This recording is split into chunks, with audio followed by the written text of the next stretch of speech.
Warahmatullahi taala wabarakatuh. 451 pertarungan untuk cinta 3. Gu Qingqing membuka matanya dengan sangat kesulitan. Penglihatannya masih melihat kilauan cahaya seperti potongan salju. Sementara itu Leng Xicheng masih mengenakan kemeja putih dengan seluruh tubuh yang basah kuyup dan berdiri di samping melihatnya. Apakah aku sedang bermimpi? Atau, aku telah pergi ke dunia bawah?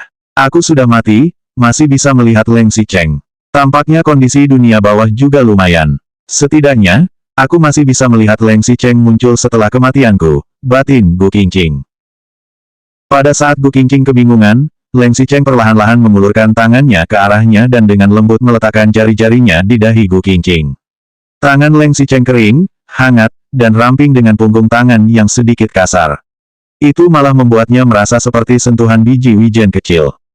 Seseorang yang sudah meninggal, masih bisa merasakan suhu, kekeringan, dan rasa sentuhan. Batin Gu Qingqing lagi. Gu Qingqing memiringkan kepalanya dan menatap kosong ke arah Leng Xicheng. Mata Leng Xicheng tampak tenang tanpa menunjukkan banyak ekspresi di permukaan. Tetapi, tangan besarnya masih bergerak dengan lembut di wajah Gu Qingqing sebentar. Mungkin karena wajah Gu Qingqing terlalu dingin dan tangan Leng Xicheng terlalu panas. Atau, otak Gu Qingqing sudah rusak karena terisi terlalu banyak air. Gu Qingqing secara tidak terkendali menginginkan kehangatan. Wajahnya menggosok telapak tangan Leng Xicheng, seperti seekor kucing. Gu Qingqing menggosokkan wajahnya dengan ringan. Leng Xicheng menyipitkan matanya. Mungkin karena mereka telah menikah selama 3 tahun, ia tidak pernah melihat Gu Qingqing seperti ini. Sekilas cahaya berkedip di pandangannya, wajahnya pucat, dan ekspresinya enggan untuk pergi. Leng Xicheng menahan debaran jantungnya dan pergolakan di dalam hatinya. Ia menoleh, melihat ke dokter, dan bertanya, bagaimana kabarnya? Suara Leng Xicheng sangat tenang, seolah-olah tidak ada fluktuasi sama sekali. Dokter menjawab, dia baik-baik saja, tapi masih perlu istirahat yang baik. Dan, Leng Xicheng menoleh dan melihatnya. Dokter terbatuk sebelum menambahkan 1 atau 2 kalimat, pakaiannya agak basah. Perlu diganti. Memang benar, Gu Qingqing langsung dikirim ke rumah sakit ini sepanjang jalan. Mungkin karena cuaca yang panas, meskipun direndam dalam air, rasanya juga tidak akan terlalu dingin. Selain itu, ia baru saja diselamatkan dari keadaan darurat sehingga ia masih belum sempat mengganti pakaiannya. Bukan hanya Gu Qingqing yang tidak berganti pakaian. Leng Xicheng dan Lin Zui juga tidak berganti pakaian. Terdapat 3 orang yang basah kuyup di ruang rawat inap tunggal itu. Tidak lama kemudian, Su Zipei segera berkata, asistenku akan segera datang. Perawakanku hampir sama dengan Gu Qingqing, jadi dia seharusnya bisa memakai pakaianku. Ganti baju dengan punyaku terlebih dahulu, bagaimana? Begitu Su Zipei menyelesaikan kata-katanya, Sekretaris Cheng mengetuk pintu dan masuk sambil membawa sebuah tas. Di dalam tasnya, ia membawa pakaian wanita bersih. Tidak perlu, tolak Leng Xicheng dengan suara dingin. Ia menoleh dan menatap ke dokter, cabut jarumnya dulu dan ganti pakaiannya. Dokter mengangguk dan segera membiarkan perawat mencabut jarumnya.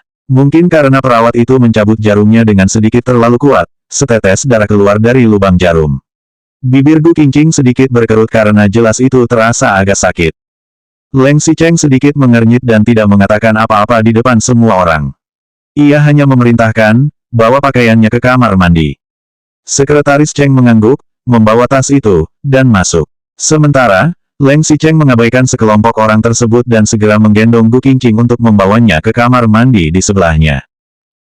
Mungkin karena otak Gu Qingqing kemasukan air, ia refleks mengulurkan lengannya dan memeluk leher Leng Xicheng dengan erat.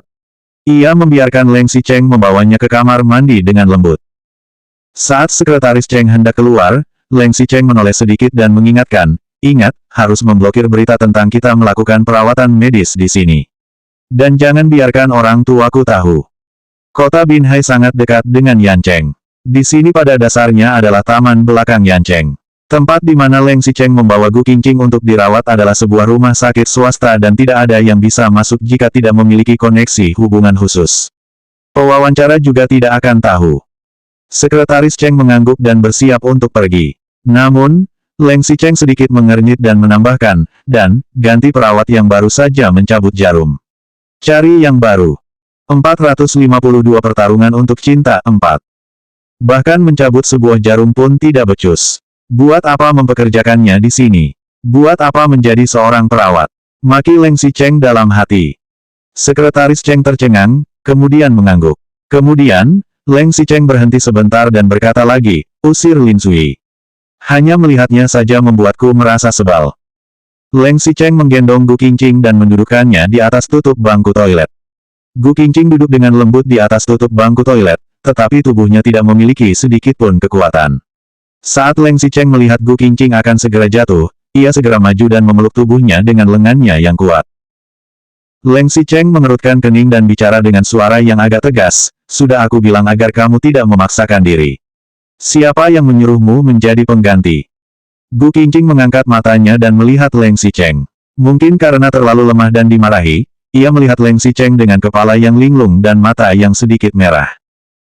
Gu Qingqing merasa ini pasti bukan dirinya yang seperti biasanya. Jika itu pada biasanya, Gu Qingqing lebih memilih untuk diam-diam menahannya dan juga pasti tidak akan menunjukkan sedikitpun kelemahan. Tetapi, mungkin karena otaknya benar-benar kemasukan air, Gu Qingqing sekarang hanya merasa tidak nyaman dan tertekan, seperti ditenggelamkan oleh laut tanpa batas.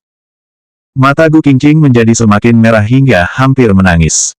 Kamu masih merasa tidak nyaman, kata Leng Xicheng dengan suara tegas. Tadi ia hampir mati karena ketakutan. Jika benar-benar terjadi sesuatu pada Gu Qingqing, Leng Xicheng bahkan tidak berani memikirkannya. Gu Qingqing menundukkan kepalanya dan tidak berbicara, seperti anak kecil yang melakukan kesalahan. Tetapi, ketika ia menundukkan kepala, Leng Xicheng melihat bulu matanya bergetar. Setetes air mata menetes ke kaki Gu Qingqing dan juga menetes ke dalam hati Leng Xicheng. Hanya setetes air mata, namun Leng Xicheng malah langsung merasakan kepanikan.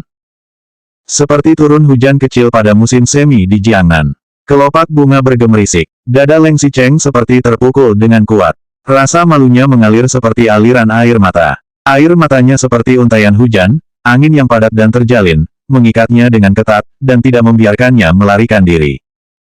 Jelas Leng Xicheng yang salah. Ia tidak merawat Gu Qingqing dengan baik. Gu Qingqing jarang memiliki sebuah pekerjaan yang ia suka. Namun, Leng Xicheng malah tidak mengambil semua tindakan pengamanan dengan baik dan hampir menyebabkan terjadi masalah padanya. Jangan menangis. Leng Xicheng seperti menegur dan juga lebih seperti menyalahkan diri sendiri. Semakin Leng Xicheng mengatakan itu, semakin Gu Qingqing merasa tidak nyaman. Gu Qingqing menundukkan kepalanya. Meskipun ia keras kepala dan tidak berbicara, tinju kecilnya terkepal dan air matanya masih terus menetes. Semakin melihat Gu Qingqing menangis membuat hati Leng Xicheng semakin kacau. Sudah jelek dan masih menangis. Apakah kamu tahu betapa jeleknya kamu sekarang? Aku tidak jelek, pikir Gu Qingqing sambil menggunakan punggung tangannya dan terus-menerus mengusap matanya. Ia sangat tidak ingin membiarkan Leng Xicheng melihat penampilannya yang jelek lagi. Pikiran Leng Xicheng menjadi berantakan karena Gu Qingqing menangis. Tetapi, rasa menyalahkan diri lebih banyak dan lebih dalam. Leng Xicheng menggendong Gu Qingqing dan membiarkannya duduk di pangkuannya dan menyingkirkan air mata di sudut matanya dengan telapak tangannya. Setelah waktu yang lama, baru Leng Xicheng berkata, sudah, jangan menangis lagi. Gu Qingqing menggigit bibir bawahnya dan tidak mengucapkan sepatah kata pun dengan keras kepala. Ia memiringkan kepalanya dan tidak mau melihat Leng Xicheng. Leng Xicheng akhirnya menghela napas dengan tak berdaya. Ia mengulurkan tangan dan membuka kancingnya satu persatu. Setelah kemeja dan jasnya dilepaskan, Gu Qingqing akhirnya merasa sedikit dingin ketika angin bertiup. Gu Qingqing menoleh dan melihat Leng Xicheng dengan ekspresi yang serius. Jari-jarinya yang ramping membuka kancing bra Gu Qingqing. Sepasang kelinci putih kecil di dalam akhirnya terlepas dari ikatan dan melompat keluar dengan bersemangat. Tidak peduli berapa banyak air yang masuk ke dalam otaknya, Gu Qingqing juga akhirnya sedikit sadar pada saat ini. Tidakkah Leng Xicheng, pada saat ini, Leng Xicheng masih ingin. Seperti ingin membuktikan sudut pandangnya, Leng Xicheng menundukkan kepalanya dan membuka kancing roknya dengan lembut. Begitu roknya dilepaskan dan terjatuh di lantai, Gu Qingqing dan Leng Xicheng duduk berhadapan. Sekarang seluruh tubuh tidak lagi tertutup pakaian. Selanjutnya bab 453 pertarungan untuk cinta 5.